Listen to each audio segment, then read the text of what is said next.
যে দ্রুত সময় গেজেট জারি করলে এই পলিসি থেকে, এই সমস্যা থেকে দ্রুত উত্তরণ করা হবে।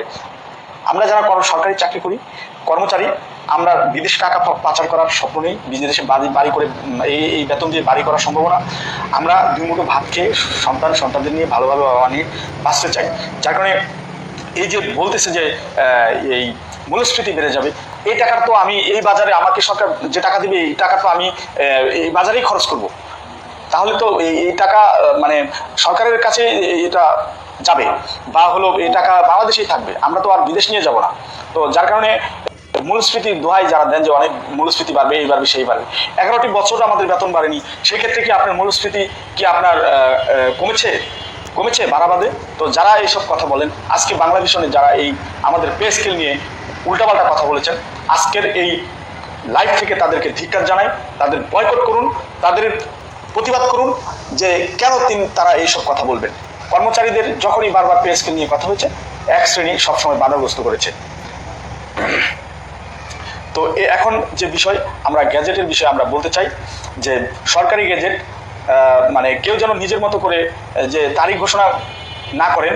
আমরা চাই সংশ্লিষ্ট কর্তৃপক্ষ প্রক্রিয়া দ্রুত সম্পূর্ণ করে যত দ্রুত সম্ভব নবম পে স্কেলের গ্যাজেট প্রকাশ করুক, কারণ দীর্ঘদিন ধরে কর্মচারীরা অপেক্ষা করছেন, আর এই অপেক্ষা যেন অনির্দিষ্টকাল চলতে না থাকে। আমাদের বক্তব্য খুব পরিষ্কার, আলোচনা যথেষ্ট হয়েছে, এখন বাস্তবায়নের দিকে যেতে হবে।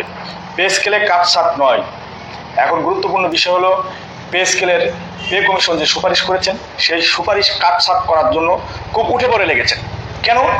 কেন উঠে পড়ে লাগবেন? আজকে 200টির অধিক সংগঠনকে পে কমিশন গঠন করেছেন সরকার, সেখানে পে কমিশনে যারা কর্মরত ছিলেন, কাজ করেছেন, তাদেরকে কোটি কোটি টাকা বেতন দিয়েছেন, তাদের নাস্তা খরচ এভরিথিং সব করেছেন সরকার। তারা পে কমিশনে চুলছিরা বিশ্লেষণ করে সরকারের গুরুত্বপূর্ণ বাংলাদেশ ব্যাংক থেকে শুরু করে গুরুত্বপূর্ণ পদের যারা অর্থ সচিব ছিলেন সাবেক ডক্টর জাকির স্যারের মাধ্যমে পে কমিশন গঠন করেছেন। তারা তো অনভিজ্ঞ নন, তারা সকলে মিলে একটি পে কমিশন যে প্রস্তাব সরকারের কাছে জমা দিয়েছেন। এই প্রস্তাব এত কেন কাটছাঁট হবে? যদি তাই হয়, সচিব কমিটি বা যে কমিটি সরকার করে দিয়েছে, সেখানে যদি এই সকল বিষয়, গুরুত্বপূর্ণ বিষয় অনেক কিছুই যদি কাটছাঁট হয়, তাহলে যেখানে 200-র অধিক সংগঠন কর্মচারীদের মতামতের ভিত্তিতে এই পে কমিশন তাদের মতামত, আমাদের মতামত যাচাই বাছাই করে এই একটি সুন্দর একটি রিপোর্ট দিয়েছেন, সেই রিপোর্ট যদি বাতিল মানে সেখানে কাটছাঁট করা হয়, তাহলে পে কমিশন কেন গঠন করা হয়েছিল? তাহলে তো শুধু সচিব কমিটি দিয়েই এই পে স্কেলটা এই 1 মাস 15 দিনে পর্যালোচনা করে একটি ঘোষণা দিয়ে দিলেই হইতো। এত কিছু ঢাকঢোল পিটিয়ে এত কিছু করে দ্রব্যমূল্যের দাম কয়েক দফা বাড়িয়ে এখন যদি এই কাটছাঁট হয়, তাহলে কিন্তু কর্মচারী অঙ্গ মেনে নেবে না। আর এই কাটছাঁটের মধ্যে যারা জড়িত যদি আমরা শুনতে পাই, অবশ্যই তাকে আমরা অনুরোধ করব যে এই মাথা থেকে এগুলো নামান।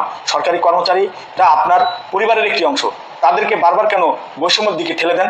তাদের বৈষম্যের কথা বলে আপনার যারা এইসব কাটছাঁট করছেন তাদের বেতন বাড়িয়ে নেন, অথচ বলেন যে সরকারি কর্মচারীরা 11 বছর ধরে বেতন হয় না, তাদের বেতন বাড়াতে হবে, এটা করতে হবে, সেটা করতে হবে করে ঠিক আপনার বেতন বাড়িয়ে নিচ্ছেন, আর আমাদেরকে শোষণ নিপীড়ন করছেন। আর 11 থেকে 20 গ্রেডের কর্মচারীদের ঠিকভাবে ভাত খেতে পারছে না, ঠিকভাবে তার বস্ত্র পরিবার পরিজন নিয়ে চলতে পারছে না।